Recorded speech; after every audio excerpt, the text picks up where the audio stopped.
last 80 years of biology was basically wrong. It's been wrong for 142 years because that error goes back to August Weissmann in 1883. That's called the Weissmann barrier. 1942, Erwin Schrödinger proclaiming that whatever molecular basis there was to genes turned out to be DNA. It would self-replicate just like a crystal. It's just not true. Both of those are complete mistakes of the fundamentals of biology. Where does the logic come from of what to code and what not to code? The logic comes from an extraordinary set of reactions that occur from all levels to all other levels in organisms. Mechanical, electrical, chemical, the three main processes by which a cell or an organism can be influenced by the environment. That's why I think AI is going to have difficulty reproducing even the abilities to choose of very simple organisms, let alone us. I'm Professor Denis Noble from Oxford University, and you're listening to the Innovation and Civilization podcast. This is the Innovation Civilization podcast, and my name is Wahid. Today, my guest is Dr. Denis Noble, who's a Professor Emeritus of Cardiovascular Physiology at the University of Oxford and a pioneering figure in the field of what he calls system biology. He is renowned for creating the first mathematical model of the heart's electrical activity in the 1960s, a breakthrough that transformed our understanding of cardiac function and informed all our modern treatments for heart conditions that we have today. Dr. Noble has been a vocal critic of the very gene-centric view of biology that we have, challenging concepts like Neo-Darwinism and advocating for a more holistic approach that sees genes, cells, and their environments as interconnected networks. His work has reshaped evolutionary biology and continues to do so, emphasizing that life is more than just the sum of its genetic parts. Dr. Noble has published more than 700 scientific papers and 12 published books on this topic. 5 of his scientific publications have more than 1,000 plus citations on different journals. Here's the conversation with Dr. Noble. Enjoy.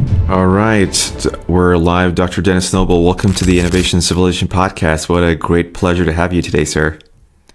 Great pleasure to come to your podcast. Brilliant. And Mo, welcome back. I hope you're well. Yep, great to be here. Very excited for this one. That's Revolutions brilliant. in Science. I hope Awesome. you're not disappointed. Yeah, I'm sure the audience would not be disappointed.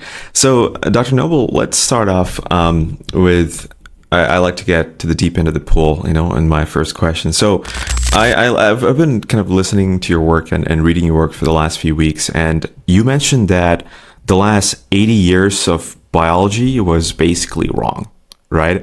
To me, that was like quite earth-shattering in terms of a discovery. So can you explain to the audience, like, what was exactly wrong for the last 80 years of biology? Actually, first of all, I'll shock them even more. It's been wrong for 142 years. Wow. That error goes back to August Weissmann in 1883 and his idea that our bodies have a very tight barrier between the body and the germ cells, which are the future eggs and sperm, to create the next generation. That's called the Weissmann barrier. The one that is 80 years old, well, just a little bit more now, is 1942, and Erwin Schrödinger lecturing to the Institute of Advanced Studies in Dublin, proclaiming that whatever molecular basis there was to genes turned out to be DNA, of course, but whatever molecular basis it was, it would self-replicate just like a crystal. It's just not true. Both of those are complete mistakes of the fundamentals of biology. When you say it doesn't self-replicate, so what does exactly happen then? The cell replicates the DNA. It's an active process by the living cell. It's a little bit right to say it replicates like a crystal because, as we all know, the DNA is wound around itself in a double helix. And a C will connect to a T, G to a C, and so on. So if you unravel the double helix, which is what you have to do in order to read the genome, when we make our proteins, that's what we have to do. So if you unravel it, it's natural for one nucleotide to attract its pair and for the other one to attract its pair. That process is quite good. It's accurate to about 1 in 10,000 base pairs. The bases are the nucleotides, of course. We have got 3 billion base pairs. Just do the maths quite quickly. You've got many hundreds of thousands of errors by that process alone. It is, other than small viruses, which can replicate like that, and replicate a little bit, if you wish, like a crystal, we can't possibly do that, nor can most other organisms. What happens is that those 1 in 10,000, very roughly, of course, this is an average we're talking about, those 1 in 10,000 errors, which would produce hundreds of thousands in a full genome of 3 billion, get corrected by literally an army. It's at least a dozen little proteins that come in and walk along the genome and find these errors. They then coordinate to correct it. Now, if you take DNA out of a cell, you can do, as Richard Dawkins told me 2 years ago, Dennis, we will take your DNA and carve it in granite, and we will keep it for 10,000 years, and in 10,000 years we will make you again from your DNA. I said, no, you can't. Now, one of the reasons is very simply what we're talking about. The cell itself is important to have all the processes that enable that correcting process. We actually call it the proof correcting process in DNA replication. So a complete cell can produce an almost complete copy of the DNA from that cell. It's extraordinary. If Schrödinger had been told that in 1942, you know, your process would lead to hundreds of thousands of errors occurring in the genetic material when it was copied, he wouldn't believe it. And he was right not to believe it at that time. Nobody knew this was the case. That was worked out much later in the 1970s, 1980s, 1990s. But we now know the complexity of that process. So just to take my own story again, you see, back to my discussion with Richard Dawkins 2 years ago, he told me, well, 10,000 years we will know exactly how to do that. You know, that's not a problem. From your DNA we can make you. I said, well, Richard, where would you get my mother's egg cell as it was in 1936? Interesting. So you need the full cell. It's just not a genetic code. Cell. And nobody That's interesting. ever, other than for short DNAs, a virus might have only 20 or 30,000 base pairs. Fine, you might get 2 or 3 errors, but that's why viruses mutate faster than we would like. That tells you that's quite interesting, doesn't it? That's quite interesting. So we had the understanding that the gene is the basic of the code, right? To basically create another Dennis, create another Mo. So you're saying that's not true. There's more to that, basically, right? And from what I understand, you're basically also saying that the ATGC, the base pairs, is just a chemical reaction, right? And did you say anything other than a chemical reaction? Precisely. Yes. Okay. So they don't have an agency to basically, kind of combine a certain way or not. Agency, no. And each cell has an agency. Yes. And so where does the logic come from of what to code and what not to code? Right. You're asking the brilliant question. Thank you very much. Now, of course, the logic comes from an extraordinary set of reactions that occur from all levels to all other levels in organisms. The surface of the organism, in a single cell organism, that will be the cell membrane itself. That will detect what chemical processes there are in the environment, and therefore where to find food, what electrical processes there are in the environment, what mechanical objects there are in the environment. So mechanical, electrical, chemical, the three main processes by which a cell can be, or an organism can be influenced by the environment, all of those are detected at the surface. We know that. Okay. Our eyes detect the light. Our body as a whole will detect electrical processes if we get an electric shock. And clearly we detect all the chemicals we meet around us. So what does that then do?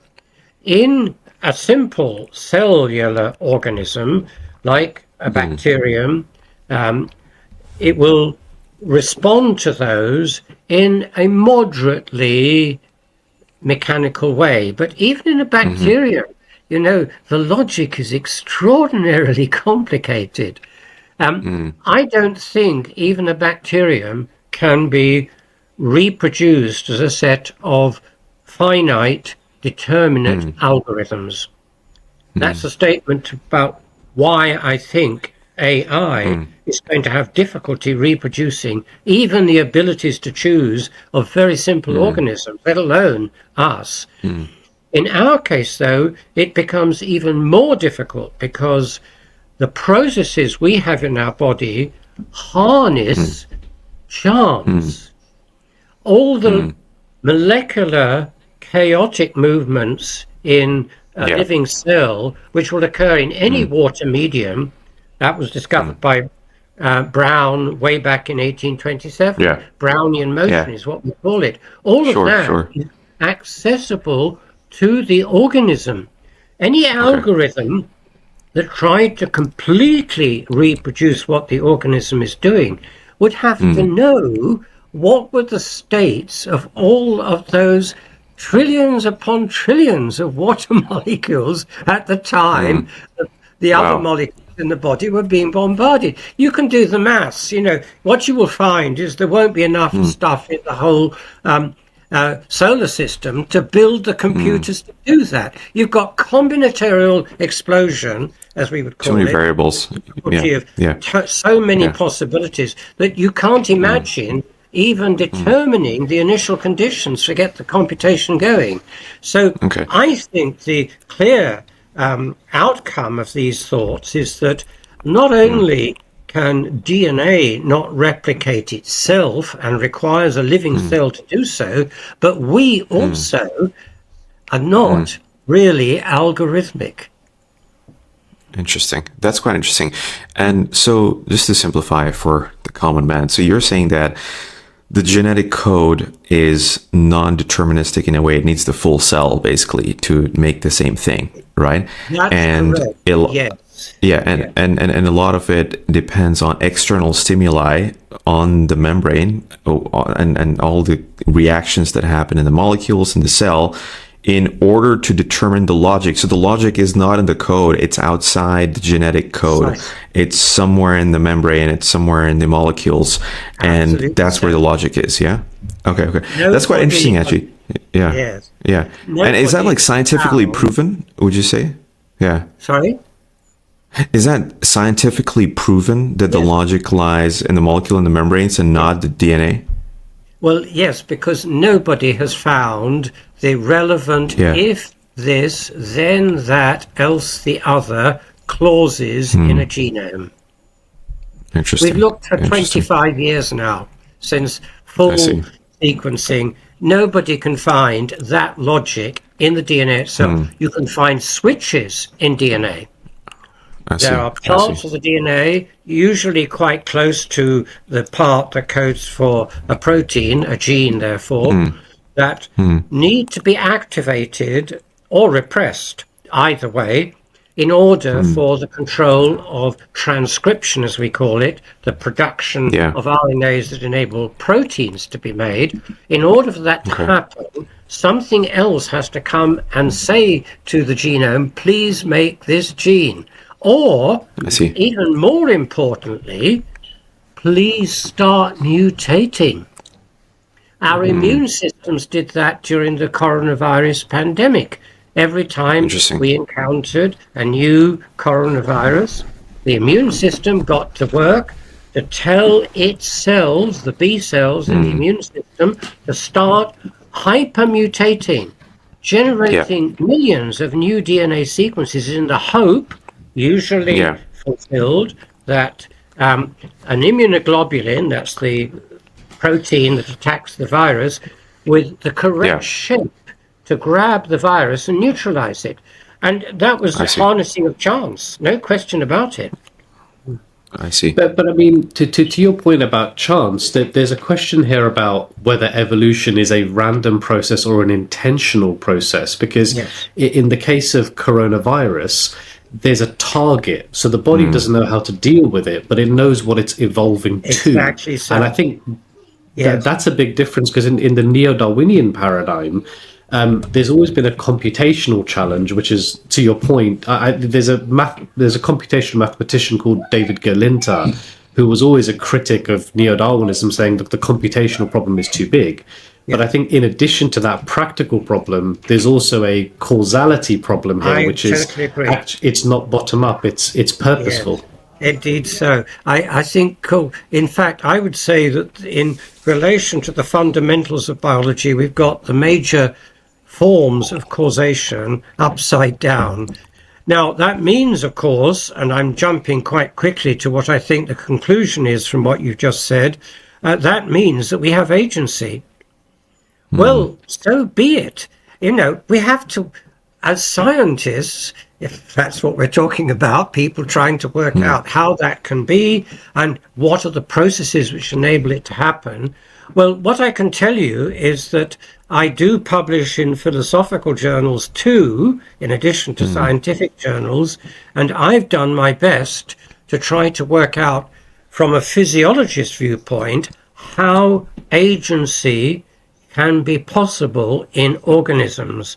That's in a very technical article for the Journal of the General Philosophy of Science, and I don't think it will be easy to summarize the 20,000 words or so of that article to get the essence across.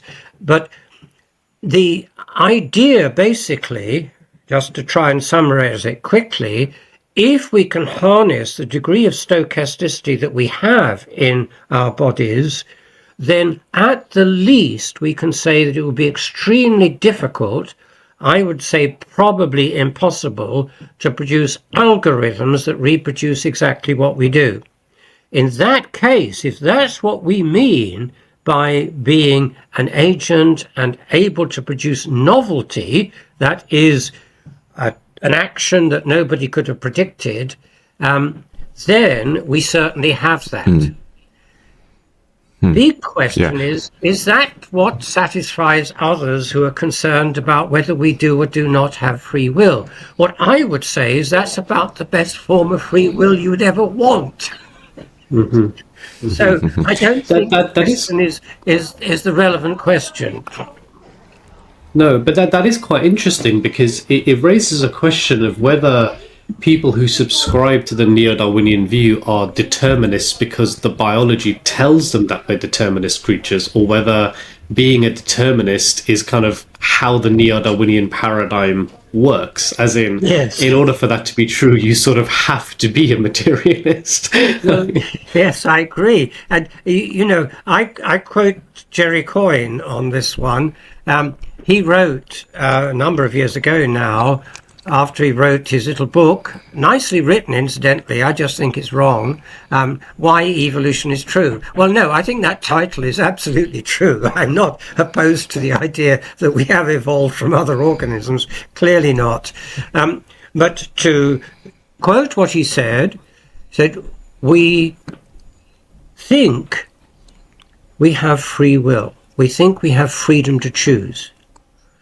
I will tell you that that is an illusion bequeathed to us by the evolutionary process. And we may wonder why evolution has bequeathed us such a strong illusion. Now, my question to Jerry would be, what was happening when you said we may wonder why? doesn't that mean that you also are so convinced by this illusion that you think you are acting freely? Now, I think he would probably say, yes, I do think that. But you see, there's a clear contradiction here. It's what we mean by agency to say that you have the ability to choose.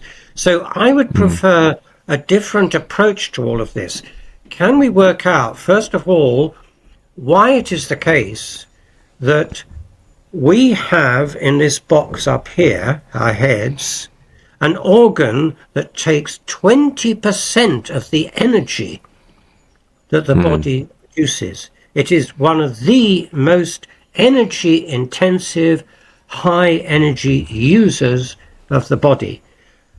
All evolutionary biologists would agree that if something is consuming that amount of energy, there has to be a good functional reason why it is doing that. The functional reason, I think, is this extraordinary ability amongst a myriad number of possible actions to choose what we eventually go for. I think that's what this is doing. Now, I would go a bit further. Philosophically speaking, I'd say, well, that is our free action. That is our free will. And if evolution was paying attention to the energy this thing requires, it wouldn't have produced that. It's produced for a functional reason. Any physiologist will tell you that something will exist only if it's got a function in the evolutionary process. Well, there are odd exceptions, the so-called spandrels, as Stephen Jay Gould called them, the things that are produced incidentally by the necessity of a particular process rather than another one. Let's put those to one side. They won't make a big difference to this argument. I think, as a physiologist, that we have all of this extraordinary ability as agents because this evolved. And can I ask Dr. Noble, I think we touched on this, but we mentioned Neo-Darwinism, right? So what tenets of Darwin do you agree with, and what parts of his kind of science do you disagree with, basically? And what sort of evidence do you present? Well, the curious fact is that I almost entirely agree with Charles Darwin, but that's not what the Neo-Darwinists say. You see, interesting. What do they say? Actually, they would say it, but they're wrong to say it. And it can be explained very simply. Darwin was a deep thinker. Anybody who reads his books over time, the 40 years or so roughly that he published before he passed away in 1882, will respect this extraordinary fact. Fact one, even in The Origin of Species, 1859, his first major book, he made it clear that he thought that in addition to natural selection, there is the ability of organisms not only to react to the environment as it changes, and do so in functional and therefore directional ways, but that some of that at least could be inherited by future generations. I know it sounds ridiculous, but Darwin was a Lamarckian. He never said he was. I don't think he ever read Lamarck seriously, although he did praise him and call him this distinguished biologist who has championed the idea that organisms develop from other species. But essentially, he has a Lamarckian mechanism in his work. And in 1868, just 9 years after The Origin of Species, he explained what could give rise to that. He postulated that all the cells of our body can extrude tiny particles. He wouldn't use the word information, but that's what he would use nowadays if he was alive now, to pass on to the germline. That was his theory. Now, physiologists have vindicated that theory absolutely. All cells of the body do pour out tiny packets of information. They're called vesicles now. He called them gemmules. He didn't know what else to call them. but they're tiny bits of the cell that contain the control RNAs and the other proteins that control transcription, for example. The logic, yeah. The logic bits, those go down to the germline. So we already know that Darwin was right on this, but the Neo-Darwinists deny it. Well, they're beginning to change, I will tell you, because even one of the greatest amongst them, the big textbook writer, Douglas Futuma, has admitted in an article just last year, well, yes, these epigenetic processes clearly exist, and it will be very interesting to see what they do. But what they will say is, okay, there is transmission down to the next generation, but it always dies out. Why? Because in experiments, if you change the environment, provoke a change in the body, communicate it to the germline, and you wait for 2 or 3 generations, it dies out. Precisely so. And that's what you'd expect, because it will only not die out if the environmental change is maintained. So, it has to be, if there's a transient change in the environment, there's no point in building that knowledge, that logic, if you like, in. If it's maintained, it's a reasonable bet that that's what it's going to do indefinitely. So, if the environmental stimulus to cause these changes persists, then organisms can proceed to change their DNA, and that will get inherited. So, simplifying this, so we always talk about nature versus nurture, right? So are you saying that nurture is so much more important than nature? They are so important to each other that one on its own is 0 and the other on its own is 0, and only in combination can there be anything that's worthwhile. So I really reject nature-nurture comparison. Well, no, that's not quite correct. Of course, it's important to see the obvious difference between our environment and us, yes. But it's equally true to say that with one alone or the other alone, there would be nothing. Yeah. Interesting. So does that mean that practically my environment is very, very important in terms of how my future generations are going to be, or how I'm going to be, much more important than purely what's in my DNA? Is that sort of what you're saying? Any child psychologist, is the first 2 years important? My goodness, is it important? We are born with great needs for food, care, and all the rest of it, but we don't even begin to have the freedom to choose much.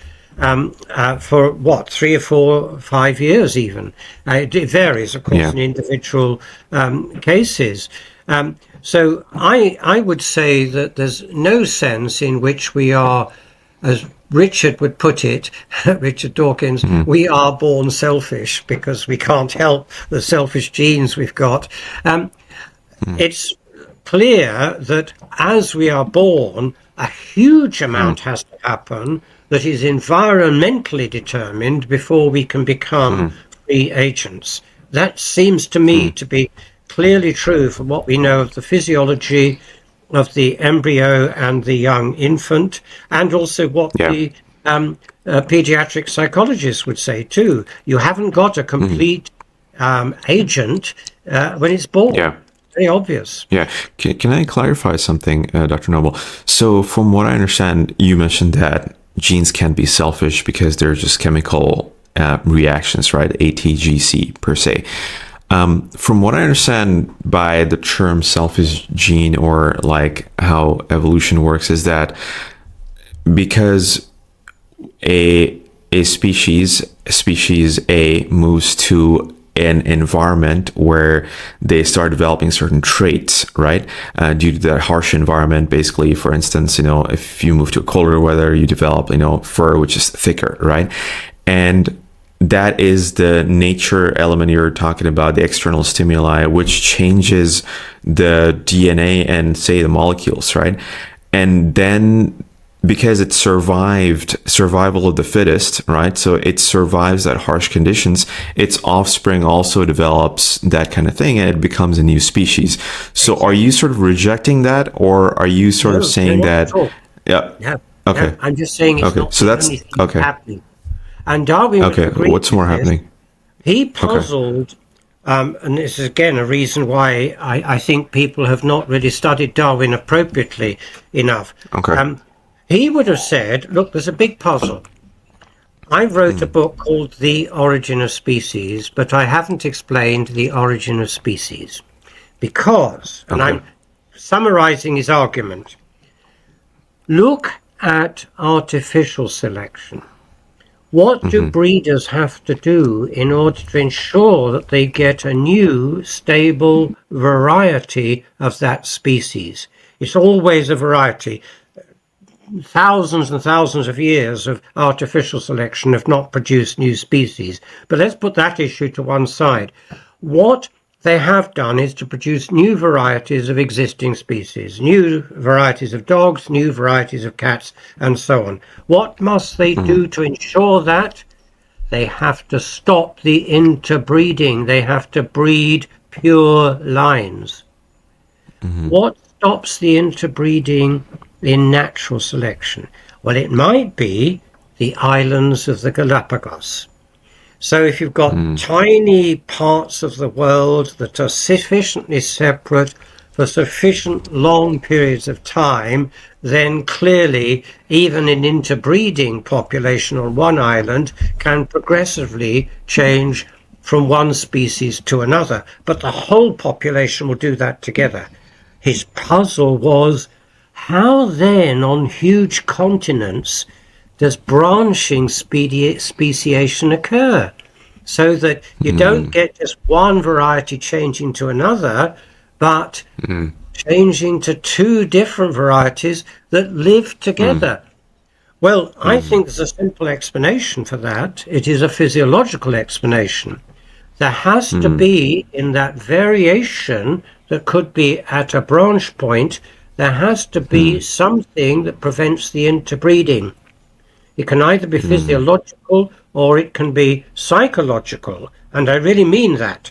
An organism has a psychology as well as its physiology.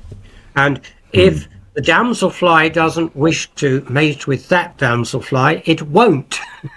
So the point I'm making is that branching speciation, which you've got to explain in addition to continuous speciation, that cannot occur if interbreeding occurs. Now, I simply add a very simple argument.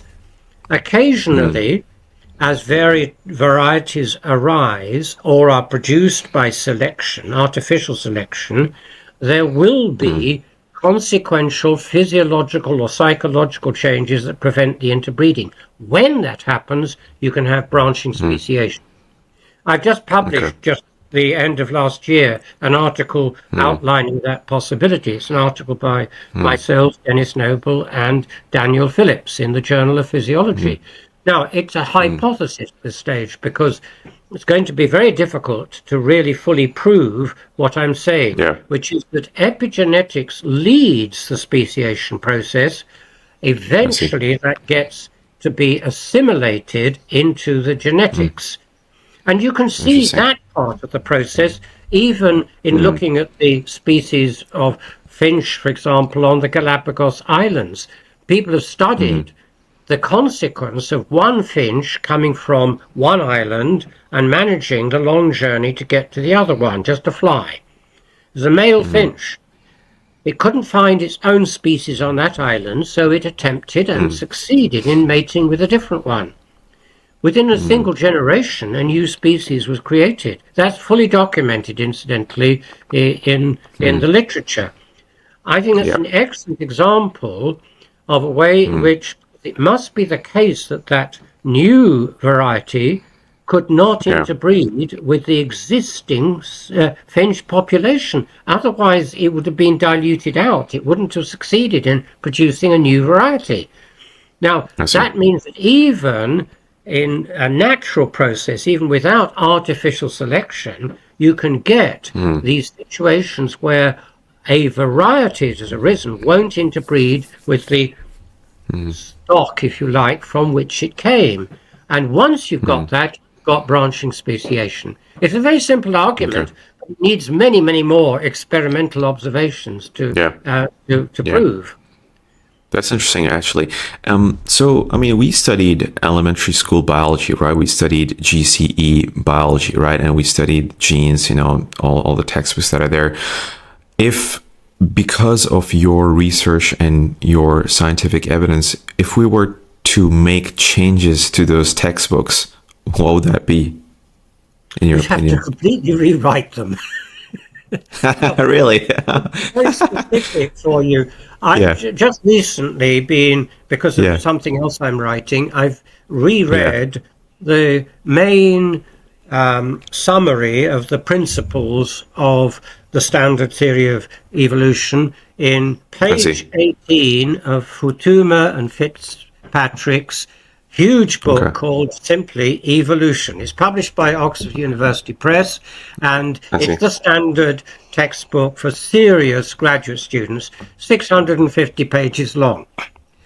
I disagree fundamentally with at least 5 of the basic principles. They list 13 that are listed there. Now, not only that, you will find, against those 5, you will find little stars. And there's a footnote. She says there are some exceptions. Now, I see, okay. You will have great difficulty finding out from that footnote where in the textbook you can find the evidence for those exceptions. Now, I don't know the exact history of how they came to write the textbook in the form it is in its 2018 version, which is the most recent edition. But I did compare it with an earlier one, written, I think, around 2013 or thereabouts. Anyway, a number of years before, and those stars are not there. I think I know what happened because the senior author of that book, Futuma, actually attended and gave a talk to a meeting that I arranged at the National Academy of Science here in the United Kingdom, the Royal Society. It's a published meeting in Interface Focus, one of the journals of the Royal Society. And what he and 1 or 2 other neo-Darwinists or modern evolutionary biologists, let's put it that way, some of them would reject the idea of neo-Darwinism as described by Richard Dawkins, so I have to be careful here. Anyway, they simply claimed, look, when the audience asked, well, where's the evidence that you have taken note of all of these exceptions in your book? He couldn't answer that. I think those stars were put there between one edition and another because of that meeting held at the Royal Society in 2016. I can't completely prove that, but it's a huge coincidence that that's happened. Now, to come to the essence of what I'm saying here, because I've taken a bit of time to explain that. In essence, I think that 5 out of the 13 major principles outlined in the Futuma and Fitzpatrick book would be ones which I would say, no, wait a minute, those have been fundamentally shown to be incorrect. Not just putting a star against them and say there are exceptions. It's fundamentally true. DNA does not replicate like a crystal.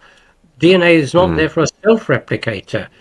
The Weissmann barrier doesn't stop everything going across it, and so on. You can go through points. So I think we need the textbooks rewriting, and I'm in fact working at the moment with an international organization, the International Union of Physiological Sciences, to find a way in which we could ensure that suitable writers come forward to write alternative textbooks. I think it's that serious. If the fundamentals of biology are wrong, you can't just fix it by doing a few edits of a textbook. Yeah, that makes sense. Professor, I'd like to contextualize this conversation a little bit in history, because I think there's a common misunderstanding that Neo-Darwinism is evolution as opposed to just a model of evolution. It might be helpful for people to, and obviously this conversation also opens the door to the whole creationism conversation, where people come and say, well, if Neo-Darwinism is wrong, then evolution is wrong, etc. Right? So So if I understand correctly, the reason biologists accept evolution as a paradigm isn't necessarily because any model, Lamarckian, Darwinian, Neo-Darwinian, etc., has been proven to explain the whole of life, but just the observable evidence shows that, life is not random, the dynamism is predictable, it's governed by forces. What those are, obviously there's different paradigms at any point in time, but is that a fair understanding of why, despite a model being wrong, the field accepts biology? Yeah. Yes, indeed. Certainly people like me are fully with the statement, evolution happened. Yes. Yes. And when you look at the title of Jerry Coyne's book, Why Evolution is True, my answer is absolutely correct. It is true, but not for the reasons you've outlined in your book. So let's get that one out of the way right from the beginning. None of us, and there are about, on the Third Way of Evolution website, there's now about 83, all substantial contributors to evolutionary biology and ideas on evolutionary biology that would say the same as me, which is that the fundamentals are actually incorrect. Now, they're incorrect both in the neo-Darwinist view, which, just to explain that for a moment, arose in the 19th century as a consequence of Wallace, the co-discoverer of natural selection with Darwin in 1858, Wallace and Weissmann, the man who postulated the barrier, say, no, Darwin is wrong on two fundamental facts. That is, the Lamarckian processes and the question whether there is or is not a barrier between the body and the soma. Now, they had the perfect right to say, we think you're wrong. Darwin has said, no, I'm right. And I think he's been vindicated. But that's the origin of Neo-Darwinism. That is all before Mendel's work was acknowledged to have discovered the fact that there are genetic processes, meaning processes that contribute to the formation of the organism that are, as it were, almost permanently inherited. I say almost because obviously there are mutations. Now, the modern synthesis, which is the alternative way of describing the modern view, that was formulated around 1942, but in a process that took about 40 years, up to 1942. I have great respect, incidentally, for Julian Huxley, who wrote that book in 1942, Evolution, the Modern Synthesis.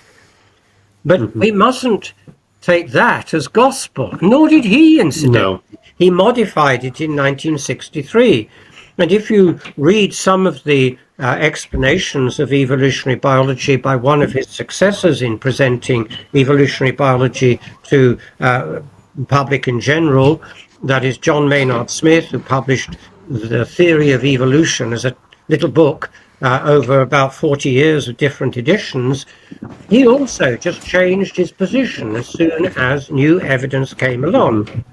He encountered the evidence that mitochondria came from bacteria that fused with another cell. And he said, well, that's great. Right. This is the energy production of the organism. You and me wouldn't exist if that didn't exist. That's a major transition in evolution. What did he do? He just added a new chapter to his book.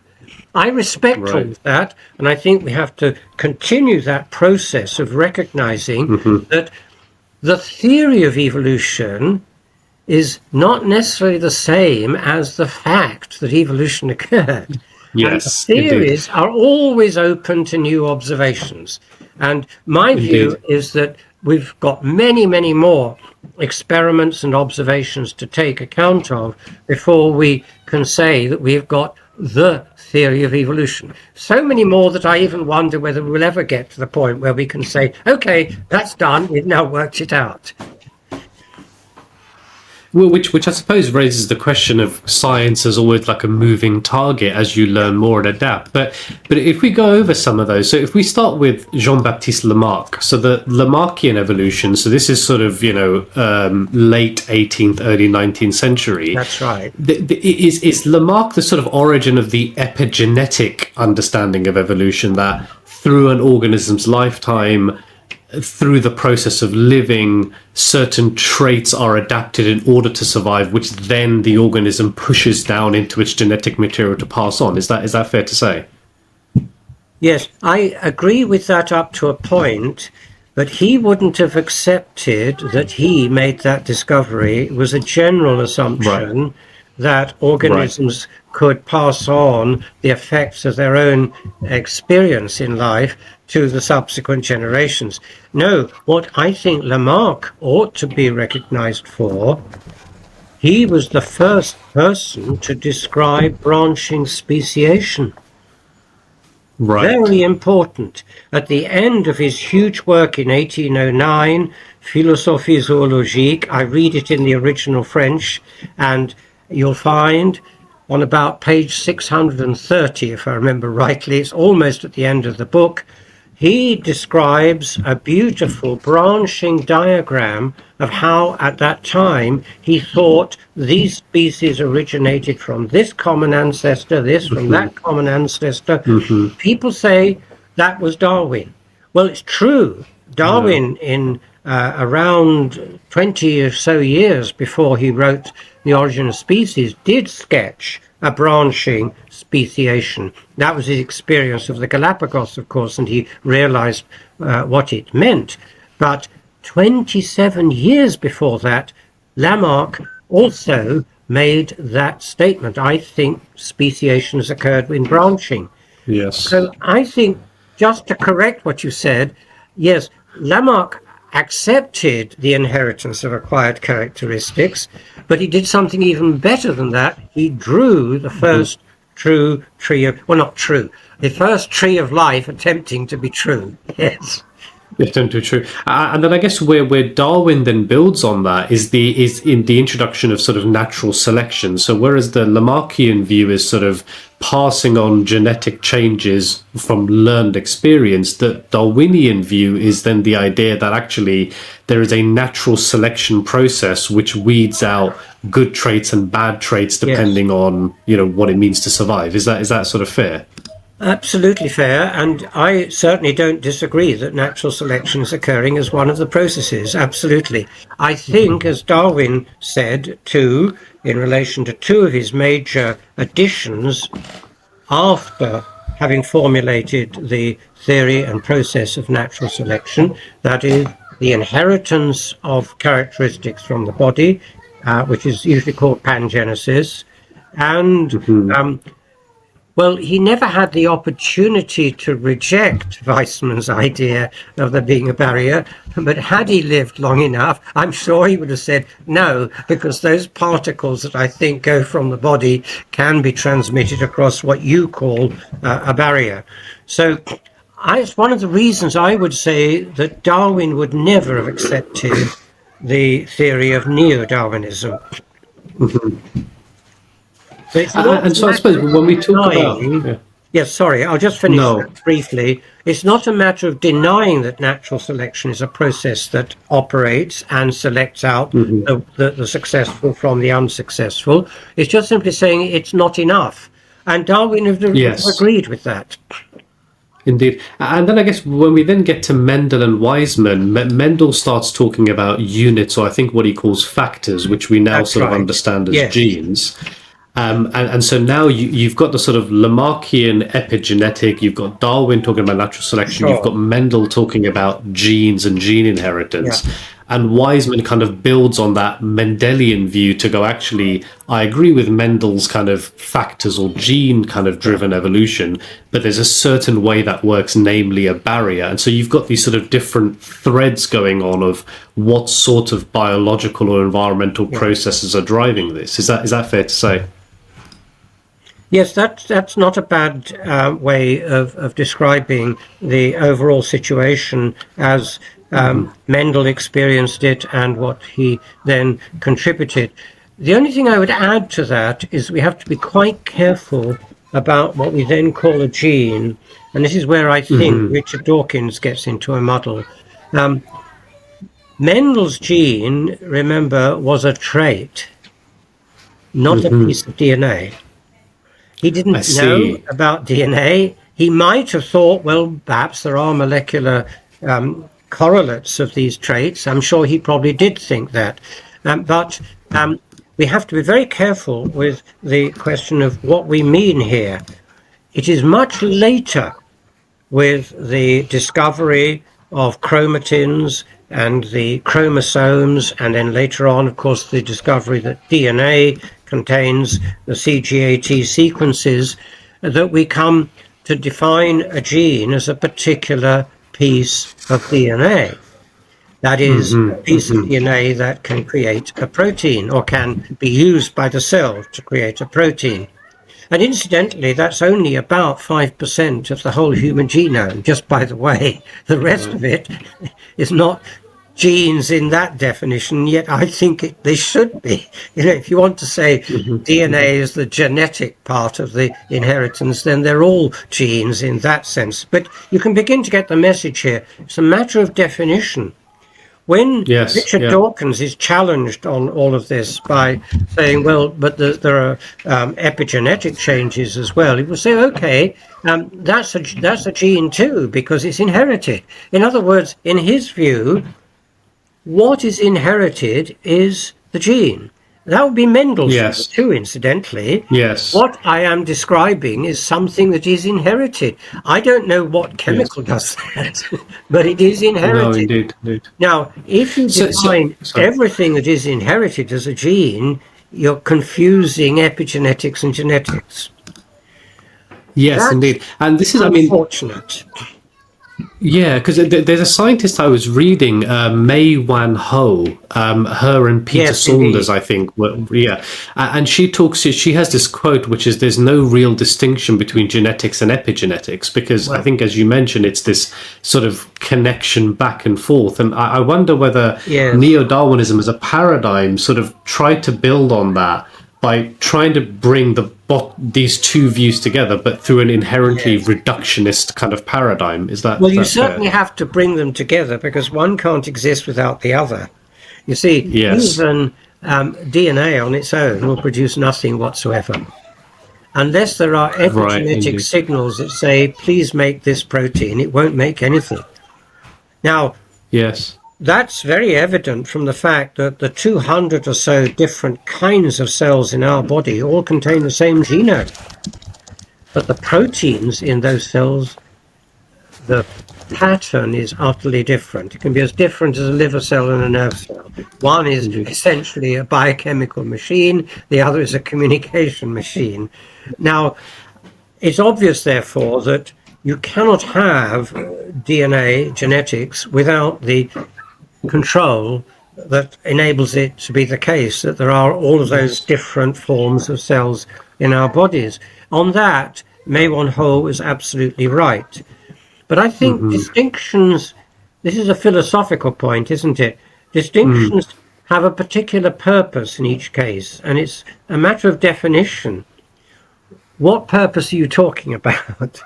If you're interested in the totality of what produces the organism in its adult life, you need to fuse the two together, because the one without the other doesn't work. Absolutely right. But if you want to, as a scientist, as it were, split things up and see which process influences this process, which changes that one, and so on, you're going to have to do some dividing. I think, therefore, May Wan Ho was perfectly right to say, you know, they're together as key and lock. They can't exist one without the other. Absolutely correct. Nevertheless, I think when it comes to, for example, working out the processes by which branching speciation occurs, it's very important to distinguish between the two, because epigenetics is easily changed by the environment. Once that change has occurred, it's then a big question. Will that environmental change persist? In which case, let's alter the DNA. If not, Yes. don't. It's too early to know whether that environmental change will persist. And if that is your issue, then the distinction between epigenetic and genetic is absolutely critical. It's like the difference between software and hardware in a computer. Sure. I mean, I suppose it raises the issue of like how science is done, because one of the guys I was reading, James Shapiro, he's actually mentioned in Susan Mazel's book. He talks about how science always has this problem between reductionism and integrationism, which is to move the field forward, you have to be a reductionist because it gives you somewhere to look. And so Neo-Darwinism, quite genetically reductionist, allowed us to look very deep into how genes and DNA, etc. works. And now the third way seems to be sort of saying, okay, guys, we tried to explain everything through that way. The third way, if I understand correctly, is now a sort of more integrationist view, which is actually, it can't just be driven like that. You've got to have this, I think as you describe it, the music of life, sort of like a concert of all these different instruments kind of playing to create a symphony. Is that sort of what the third way represents then? Absolutely. And I think it's a matter of not rejecting reductionism. It's been a very successful strategy in science time and time again. I used it in my early work. If we had not identified the potassium channels that are involved in the heart's pacemaker, I wouldn't have made the first computer model of heart pacemaker activity in showing the electrical changes and accounting for them in terms of the components, the membranes and the proteins. So reductionism is where I began. I am, in that sense, a successful reductionist. No, you need both, of course, because causation naturally goes both ways.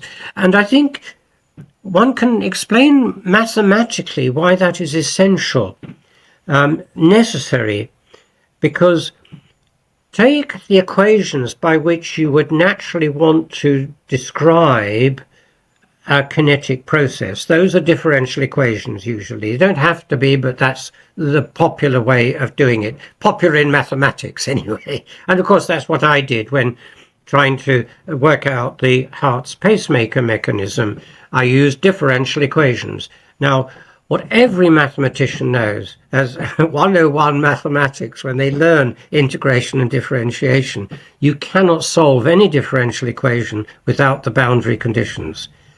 Where do those come from? They come from the higher levels of organization. It's the difference between the kinetic cause of something, which is the dx by dt, the differential equation, and the boundary cause, the form within which those processes are occurring and which constrain what can happen. The solution to a set of differential equations will depend very much on which boundary conditions you use, unless, of course, they are strong attractors. But even there, the process by which you get to the strong attractor will still depend from where did you begin. Now, what I'm saying simply is this. Organization of levels in organisms between molecules, cells, tissues, organs, and the whole organism and its environment, all of those levels have their own constraints that they impose on lower levels. And when you do the maths of this, and I am a mathematical biologist, when you do the maths of it, all of that appears in the boundary conditions for the kinetics of the lower level. So integration, reduction, they have to be together, just as integration of differential equations requires the boundary conditions and the differential equations themselves.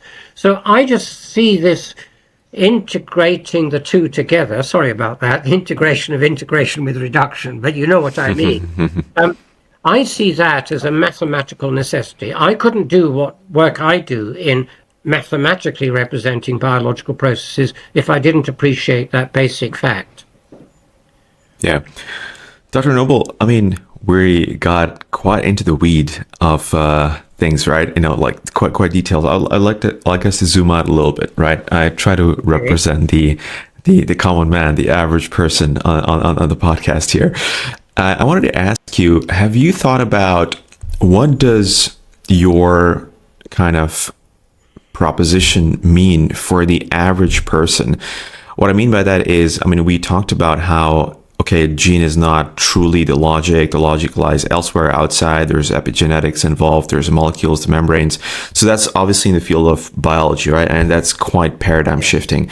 What does it mean for the average person on a day-to-day? Like, should I be conducting how I look at my health, my, other things in a certain way because of this? Like, what does it exactly mean? Have you ever thought about this, basically?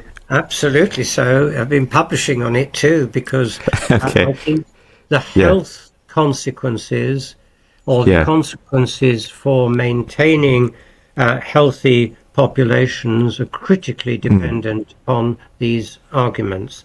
Let me just explain why. Sure. When the Human Genome Project was launched, it was the greatest reductionist program, of course, that we've encountered in recent years. Launched during the 1990s, first implemented in 2001, when both teams, the American and the British teams, published the first full sequencing, as they called it. It wasn't quite full, but it was nearly there, in 2001 in Nature and Science. When that project was launched, the promise, which enabled it to get the huge funding that was involved, was that within 10 years, this is a statement by Francis Collins, the leader of the project in the United States at the NIH, and his promise was, within 10 years, we will have the cures for cancer, the cures for cardiovascular disease, the cures for Alzheimer, the cures for, well, you name it. The whole lot was going to tumble out. It's like a panacea. Around 10 years. A study by University College London team, led by a gentleman called Hingorani, published in October 2023, just last year, the attempts to see whether the polygenic scores, that is, adding together all the association scores with a particular disease state, all genes that have an association were added together. That's in something called the polygenic score repository, or something like that. Well, what they did was to subject it to the same criteria as you would subject a new drug undergoing a claim in clinical trial. Does it or does it not work? And what they did was to ask the question, do those polygenic scores predict who, in the 20 years or so over which the association scores have been developed, does it predict who will get cancer? No. There are almost as many false predictions as true ones. We are in spreading the idea that by subscribing to 23andMe, sorry for the advert, but they won't like what I'm now going to say. Come and buy our genome sequencing to have your own genome sequenced. And you get told which are the genes that might be cause of there being a bigger chance of cancer or cardiovascular disease, Alzheimer, you name it. Well, we're upsetting people for no real purpose, and we're causing great anxiety. That will interest the common man.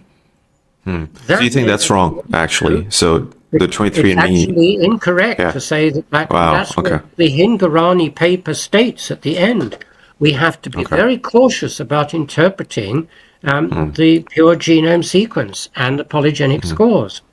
That's one point. First of all, it doesn't actually deliver what it was promised to deliver. Meanwhile, though, what have we experienced over those 30 years? All developed nations have now got a health problem because we have succeeded in curing the diseases that killed people young. The antibiotics, immunization, and so on have seen to all of that. But we've now got aging populations that are encountering the diseases of old age that were formerly very rare, because not too many people survived beyond about 50 or 60. Well, way back only just 200 years ago, it would have been even earlier. 40 would have been about the natural lifespan. The fact is that during that period in which we spent billions, literally, on sequencing genomes, we've not paid attention to what the common man in the street is really going to want to know. What lifestyle should I be adopting to improve my chances of avoiding these diseases? What kinds of processes should I undergo to make it less likely that I will, in the end, be a big burden on my family? Those are critical financial questions for people. I myself have experienced the extreme cost of a family member having to be cared for. It's just terrible. So you ask the question, what's the common man concerned with, or the common woman in the street? Yeah. This really does concern them. And I think we've now got to do a catch-up exercise. I was asked recently at the Festival of Culture and Ideas in the United Kingdom last May, May 2024 at Hay-on-Wye, I was asked to address the question, well, Mr. Noble, you now tell us, no, I think they gave me my title, Professor Noble, you now tell us that we went down the wrong road. What is the right road? And I tried in that broadcast to explain that I think it's time we now looked at the physiological networks where the logic of life lies that control all of the processes that occur at the molecular level, so that we can try late, but better late than never, to find ways in which we can deal with those problems. And I don't just say this, I'm actually one of the founders of what in Oxford is called the Oxford Longevity Project. There's a website, just that, Oxford Longevity Project. People can look it up. And it's full of advice over several periods of seminars, conferences and so on, directed towards the common man in the street, interested in that question, how do I live a healthy life and live long? That's what we now must focus on, and I think you're right to raise the question. The concern of the common man won't be between reductionism and integration. It won't be between whether DNA can or cannot self-replicate. All of those details, of course, matter to us as scientists. The common man in the street is interested in what keep me healthy, and we need to answer that question. And that's a very important one. Before I come to you, Mo, we had Brian Johnson on the podcast in our last episode. I don't know if you've come across Brian's work, but Brian is basically putting in $100 million of his own money and measuring his biomarkers of his body to see what are the external stimuli, how does it affect longevity, right? And he's like his lung is, for instance, I don't know, like 30-year-old, his ears is like 42, so something like that, he's doing, which is quite interesting. But so that kind of, for me, is quite interesting that you're sort of saying that that's the kind of stuff, I guess, we should be focusing on as well. It comes down to the markers, if you want, of disease states, but also, much more importantly, what do you do when markers go wrong? How do you cure diabetes? How do you cure heart attacks? How do you cure cancers? And we need to do both. First, it's obviously useful for people to get the information on those markers and get an idea of where, as it were, they are they in a good place or not? And then to do whatever they can to correct all of that and try to get to a better situation. I know this only too well. I'm nearly 90, incidentally. Wow, incredible. I act like most people who are 90, in my experience, act. Now, I don't know what creates that situation, other than this. I have tried as a physiologist. Of course, I teach medical students and I teach them about healthcare and so on, as well as others doing that. But the fact is that I've taken as careful a look at what you were describing in that previous broadcast with Johnson. What are the factors? Well, yes, we should be aware of those and do our best to make sure that we follow the advice that people can give on how best to deal with longevity, because developed nations in the world, but the other nations are going to catch up eventually. I've already got this problem, and I tell you, it's a huge problem. Here in the United Kingdom, we wonder how on earth the health service is going to deal with it.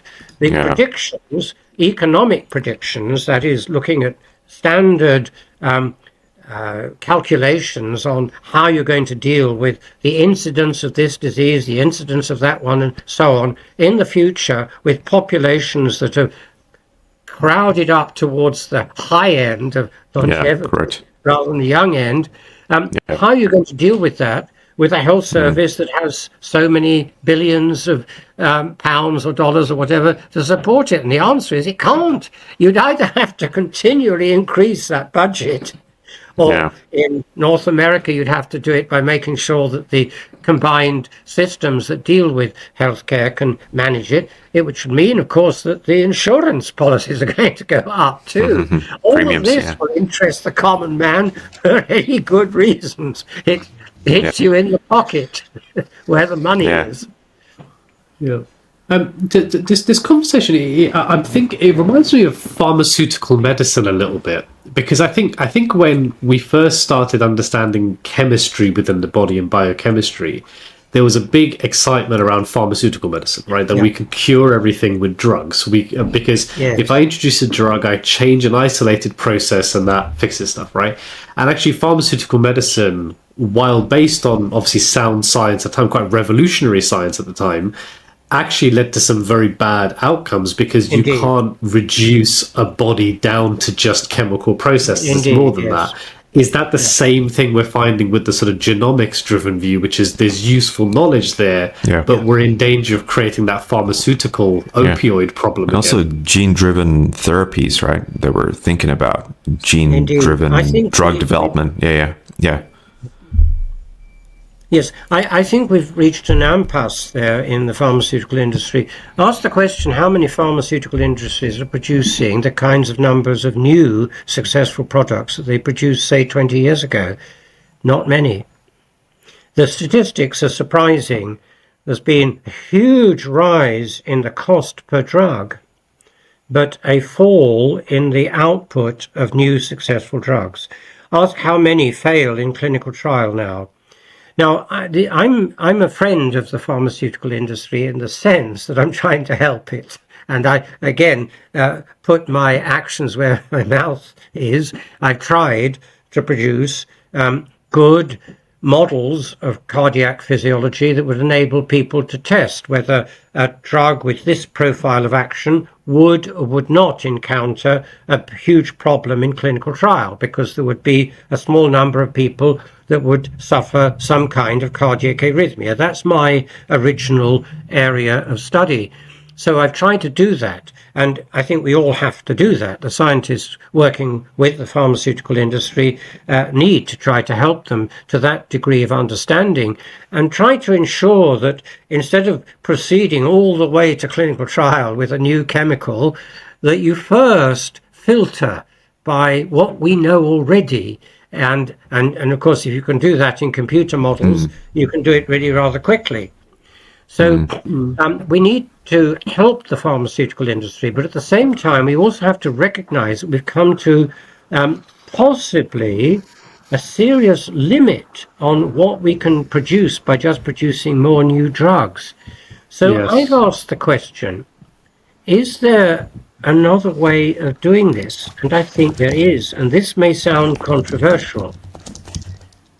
Around 20 or so years ago, maybe a bit longer, I started looking into the question, where did we get most of our successful drugs? Did they come from the pharmaceutical industry? Well, in one sense, yes, they did, because the pharmaceutical industry made them. But I'm asking a deeper question. What is the actual intellectual origin, and more importantly, the biological origin of that knowledge? In at least half of the cases in the standard pharmacopoeias, that is the the dictionaries, if you like, of drugs, about half of them came from plants. Right. That's an astonishing amount Interesting. of information. Digitalis, an obvious one for the heart. It's a plant. It's the foxglove. You can go through this and see what I've just said is broadly true. Whether half or 40% depends on which pharmacopoeia you take. But the great majority haven't come just from finding new chemicals until recently. Now, I think there is an insight there. Plants have had over 300 million years to evolve in interaction with us, with bees, with butterflies, and goodness knows how many other animals that can move. The plants, by and large, they're stuck with a root. They have evolved combinations that are safer, because otherwise they wouldn't succeed in what they're doing. We wouldn't be eating lettuce leaves if they were toxic. We do eat lettuce leaves. We do eat the plants. We eat the seeds, and we distribute those seeds all over the place, which is why those plants succeed. An interaction between the plant world and the animal world that has led to this situation. Now, there are databases that document all those combinations. And this is where it gets to be a little bit shocking, because most scientists won't go along with what I'm now going to say. Those documentations are in the experience of the traditional East Asian therapists. Interesting. The herbal remedies, I worked on one myself in 2012, I think it was. I met one of the major companies in Japan that produces herbal remedies, the Tsumura company. They agreed to fund a project for 5 years. And their question was to me, you are saying as a systems biologist that you can understand how several interventions might be needed in order to create a healthy situation. I said, yes, I am saying that. We have treatments that contain at least 2, 3, 4 or more herbs. Can you take one of those and try and work out why our combination is necessary? We did. We took a combination that actually is used to treat serious muscle cramp. If an athlete in the field gets a very serious muscle cramp, the only treatment we've got for the moment is that the physiotherapist comes out, massages the leg, and hopefully the cramp disappears. What they're doing when they're doing it is actually restoring the circulation. This medication that I worked on does exactly that. We showed mathematically with a model, as well as doing the experiments, why that combination might be successful. Now, that's only one example, but I think we may have to go back to what the pharmaceutical industry did in its earlier days, which is to pay attention to how plants are doing it. Is there a Western-produced medication for skeletal muscle cramp? No, there isn't. There's nothing. It affects a huge number of people. So, I mean, this raises a really interesting question about the way you think about science, right? Because you've mentioned a few times in some interviews I've read about the East-West, right? Yes. And how the Eastern medicine is, a lot of that's derived from hundreds, thousands of years of experimental but holistically driven kind of what's the effect of these combinations. And it's a very holistic approach, whereas the Western kind of model, because of scientific revolution, etc., is very driven at, I don't want to keep using the word reductionist, but there is a big difference in paradigm there. Do you think that's a big area for biology and health to kind of benefit from that East-West paradigm difference, to go, actually, we need to sort of somehow bring these traditions together? Because it's quite easy from a Western perspective to say, well, that acupuncture and herbal stuff, well, that's just some stuff. There's no genetic basis for that. And actually, we need a different mentality towards engaging different the ways of thinking about health and how that informs the way Yes, we think indeed. about science. Very interesting you raised the question of acupuncture, because I think that's a very good example. I don't think you should ever think it's worthwhile looking for the genetics of acupuncture.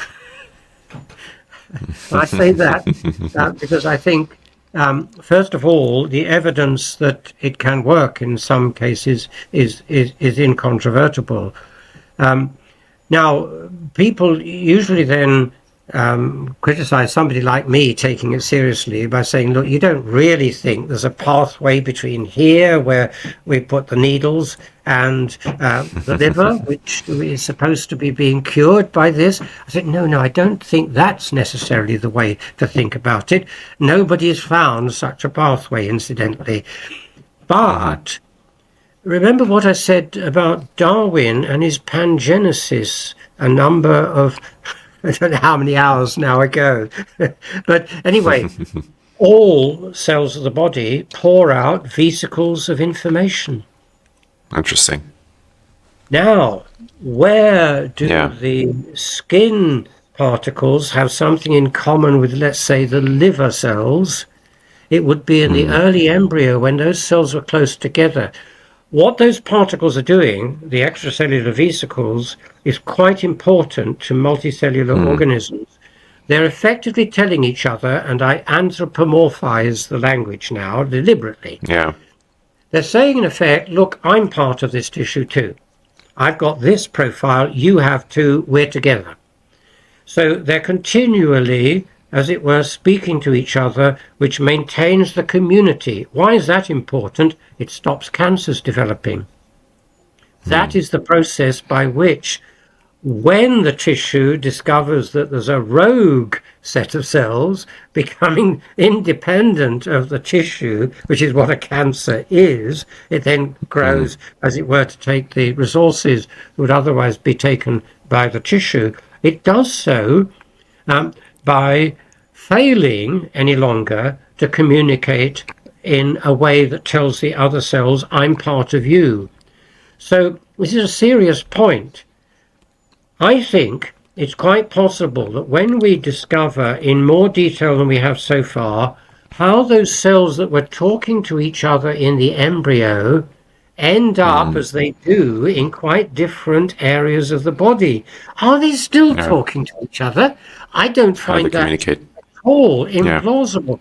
Moreover, it's open to experimental information. We could very easily, well, I say very easily, it depends on the technology, of course, being available to do this, but we could investigate those vesicles, exosomes as they're sometimes called, and find out what information is there and what could there be as information this part of the body sends to, say, the liver. I just take that as one example, that could be therapeutic. That's why I don't dismiss it out of hand. I think we need to do those experiments. I've offered myself, you know, I'd be perfectly happy to be a subject. Very happy for That's pretty fascinating. Yeah. Taken for vesicles before and after such therapy, and then see whether there is a connection or not. It's worth doing. I mean, this kind of, I was reading Thomas Kuhn a little bit, because he was mentioned a few times, you know, structure of scientific revolutions. And yes, I wonder whether what we're pointing to is within the Western scientific establishment, there's not just a sort of Neo-Darwinian paradigm, but there's also a certain way of thinking about science and consequently health, which basically says this is the way you determine truth. And if I cannot determine it like that, well, then it's not true or just some gobbledygook. And do you think there's a big challenge happening now, particularly within Western scientific establishment, which is a underlying assumptions shift about how you determine what works and what doesn't, because of that Eastern kind of Western kind of influence going on? I think Kuhn doesn't describe the gradual process by which most science occurs, and he would admit that. He's really pointing to certain critical points at which a paradigm shift occurs.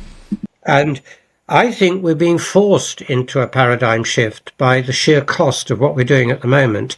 The cost for healthcare is simply phenomenal. Sorry, I will take a little bit of water. Sorry, we've kept you talking so long, but this is such a fascinating conversation. That's okay. It is, yeah. Yeah, take your time, yeah. It was very important to have the water ready. Incidentally, I've lectured on why the chemistry of life begins with water. There is a podcast or a video on the internet. You can access it in my website, denisnoble.com, and you can see why life begins with the chemistry of this. Anyway, no, to come to your point, though, no, Kuhn was never saying this is describing exactly how most science occurs, but he was certainly saying there will be critical points at which paradigm shifts occur quite quickly. And I think we're at that sort of point because, well, whether it will happen in the next 10 years, 100 years, who can predict?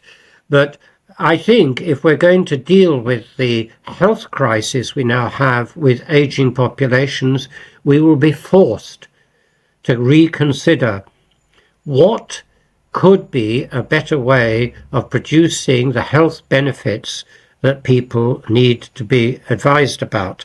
And that does affect the common man in the street. Just one other thing. I mean, this does touch on something which maybe is a little bit masked from public view, but has certainly come up in the interviews I've read, is the sort of politics of science, right? Because people sort of think, science is just scientists collecting data and, aha, that's how it works. But of course, there's lots of politics behind the scenes in terms of wedded to ideas and where funding goes and the way you think about stuff, etc. So is that kind of part of this too, is navigating that political landscape, which maybe people outside of the academies don't really see? Yes.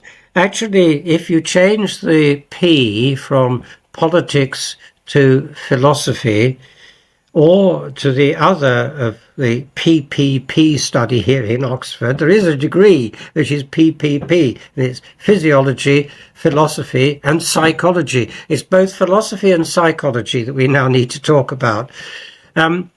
Philosophically speaking, reductionism is just one strategy.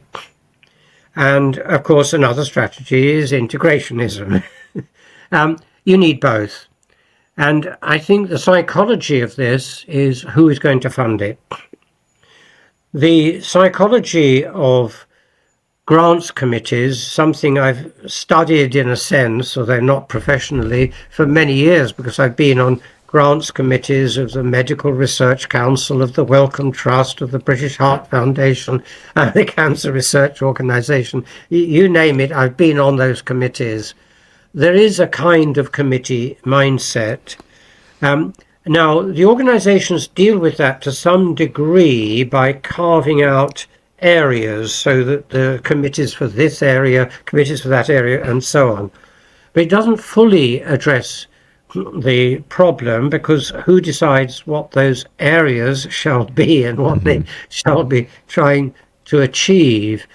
I think, therefore, it is partly a psychological issue, who makes the decisions on that kind of question. And it's not necessarily the scientists, incidentally. And that takes me to a philosophical point, which is this. No science can actually proceed without a metaphysics. That may shock some of your listeners, but it matters enormously whether you think the universe is open or closed, to whether you think it's possible for there to be a fully deterministic explanation of the universe. And that's obvious, because you've got an open system, you can't. You can't have determinism, yeah. Many kinds of ways to approach this, but the essence of this, and I've elaborated it in the last chapter of my book called Dance to the Tune of Life, which is the idea that the molecular level dances to the tune set by the higher levels of organization as the constraints that they produce.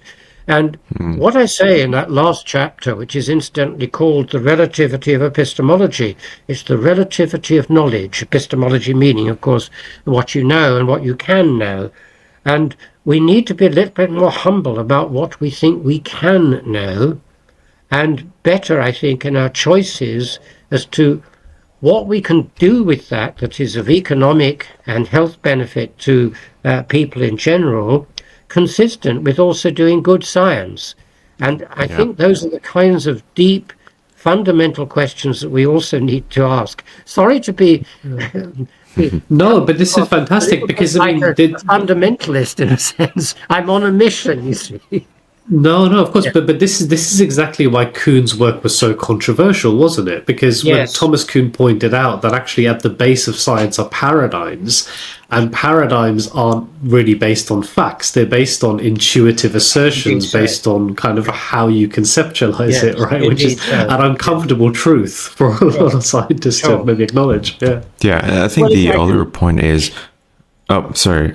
I was going to say, I was going to say, you mentioned about like obviously the determinism and versus the kind of integration and whole of systems biology kind of thinking. I do feel like obviously we talked about the political forces at play, the different kind of lobbies, you know, the sugar lobbies and this and that and other things who are funding a lot of the stuff. But also like, if the science is too broad and integrationist, like you have too many variables, so it is hard to measure, right? Versus very point solutions, which give you an idea that, okay, this is easy to measure, so let's focus on it. And that leads to a bit of reductionism, right? Because it doesn't take into account a lot of the other stuff going on, right?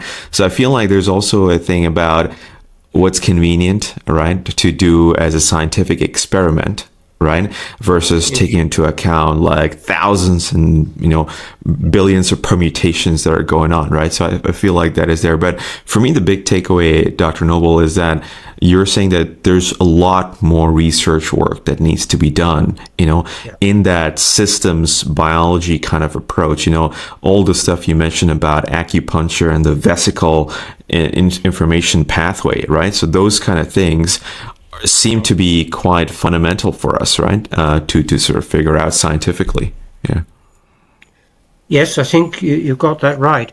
I can give one piece of advice to my fellow scientists, the ones following on from me, because as I said earlier on, I'm now nearly 90. I'm really at the age where I should be handing over to younger people. And I am, incidentally, because I form groups for discussion.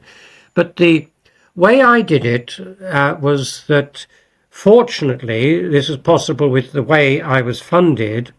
I always kept back around 10% of my funding for what I called the wild ideas. And anybody in my group could come up with such a wild idea. And indeed, one did very famously. An Italian worker with me way back 30 odd years ago from Milano, Dario Di Francesco, pointed out, no, it's 40 odd years ago now, 1980 roughly. Dennis, I think we've got this pacemaker current that we're talking about upside down. I said, what do you mean? Well, it really is the case that it's not a potassium channel. I thought, oh my God, we've been for 20 years accumulating the detailed evidence for why it was a potassium channel. Follows a Nernst equation. That's the equation for the equilibrium potential of a process that carries current in both directions and so on. All the standard criteria. They would say, well, no, I think it's wrong. It took me not very long to realize why he said that and that he was on to something. Well, if I had not got that spare funding to then go straight to the computer and start to investigate and yet another way of looking at the heart cell, we would not have benefited from that insight from one of my collaborators. Very important. Incidentally, that led both to the biggest accolade for cardiovascular research by the French National Academy of Sciences, which was the huge 500,000 Le Foulon de Lalande Prize for that particular discovery. And it led also to Servier, a pharmaceutical company, producing a very gentle cardiac slower called ivabradine. So I think my best advice to younger scientists would be, first, get your money. Without money, you won't be able to do very much.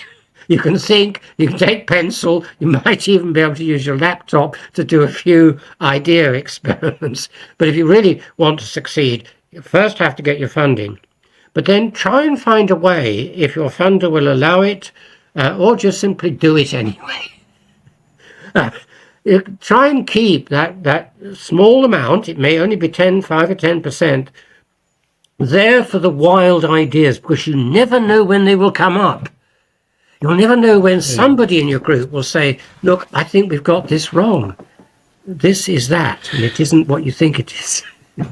Then that's, I guess, flexibility. Now, I was fortunately funded by the British Heart Foundation for the last 20 years of my position as a director of a laboratory, and I had that freedom. That's what we have to bring in, because most funding bodies will not do that. They will pin you down to what you said in your grant request, and of course you have to do the careful budgeting for what it will cost to do this or that. But we really need to allow that flexibility for responding to the sudden insight, this may be the wrong way to go. It's very interesting because, I mean, that's balancing two things then. You've got the sort of politics you have to navigate, which is based on there's a certain worldview which exists and people believe it and are therefore willing to fund it. But then you also touched on radical insights don't come from following the linear science. They actually come from getting back to the metaphysics or the intuitions that sit underneath it. And that's why you have to keep philosophy close to science for the radical stuff. And do you think that there's a gap that's emerged there between the philosophers and the scientists maybe, and there's a danger of... Sadly, it has emerged as a kind of gap between philosophers and scientists. You won't be surprised that I've got some views on this. If I come back to that huge textbook by Douglas Futuyma, who I think is brilliant for having written that textbook. It is 630 odd pages of absolutely detailed information. A lot of it, of course, extremely valuable. I'm not criticizing a textbook writer unnecessarily, I think. But one of the things he says in that book, in describing the philosophy, there's only one page on the philosophy, incidentally. That tells you something already. What he says is, purpose has absolutely no role in science. Would Darwin... which is an assertion. With that, he said the peacock consciously intends to mate with the best peahen, and the peahen intends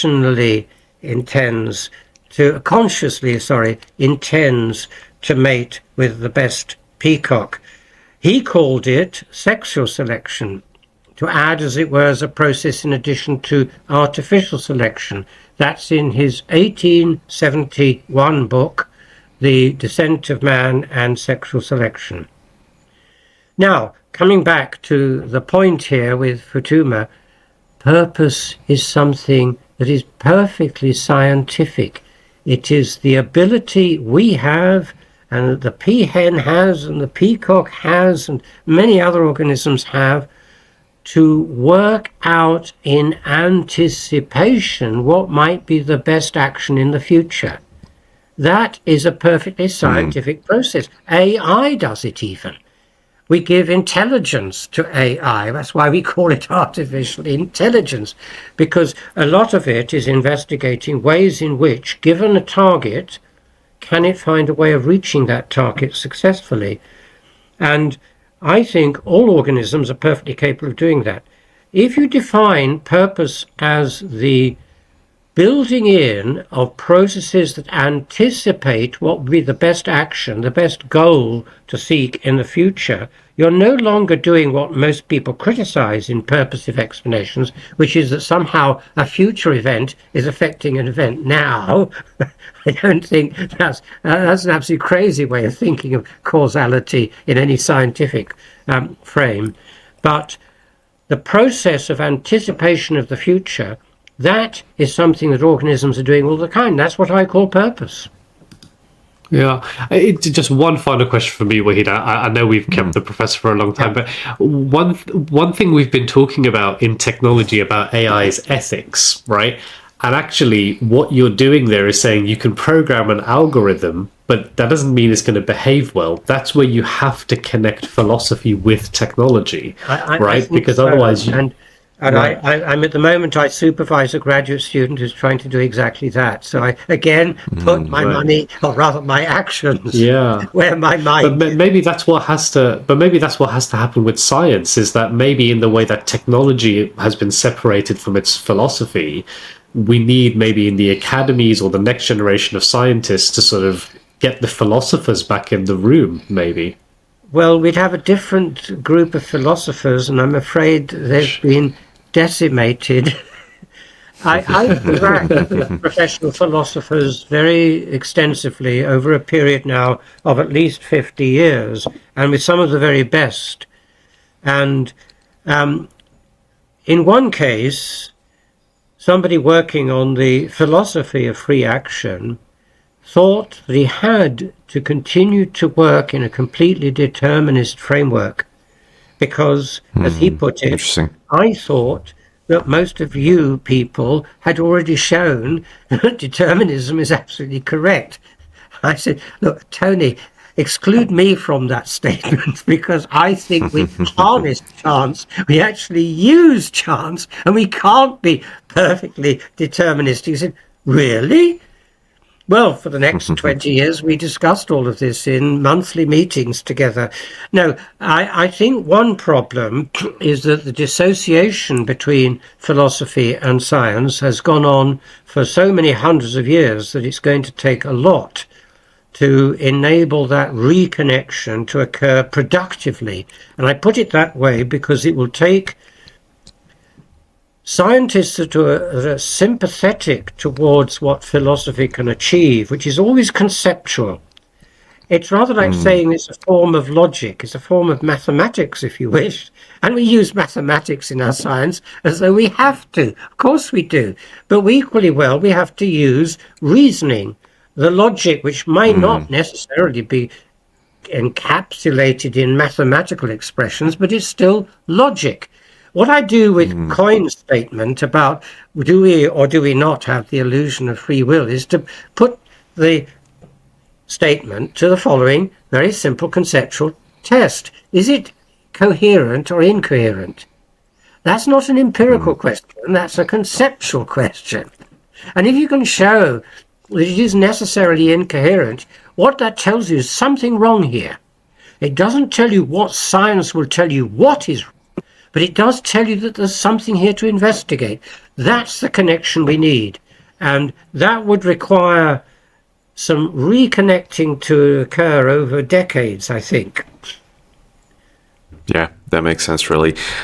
We've talked for a long time, Professor, so I'll sort of wrap up. But thank you so much. I mean, we covered, I feel like I've had an explosion in my brain when it comes to biology and what I know about biology. I know for certain my high school biology teacher will be quite proud, basically, of all this conversation. But yeah. My high school biology was also completely incorrect. I loved the teachers. Yeah, exactly. But I'm quite excited by the potential of what you're basically saying, right? And what it means for the common man, the common woman, like you mentioned, right? And I can see as science progresses, there's lots of different decentralized initiatives. I mean, we talked about Brian Johnson's one. There's other people as well in nutritional science and other like systems biology kind of thinkers, right? Who think about the entire thing, and a lot of Eastern thinkers as well come to the forefront. So that's really great. Thank you very much, Dr. Denis Noble, for joining us, and we hope to have you again soon. Thanks a lot. Okay, my pleasure. It's a good way of spending a pleasant Sunday afternoon. Bye then. It is, yeah. Thank you. Thanks a lot. Thank you, Professor. Brilliant.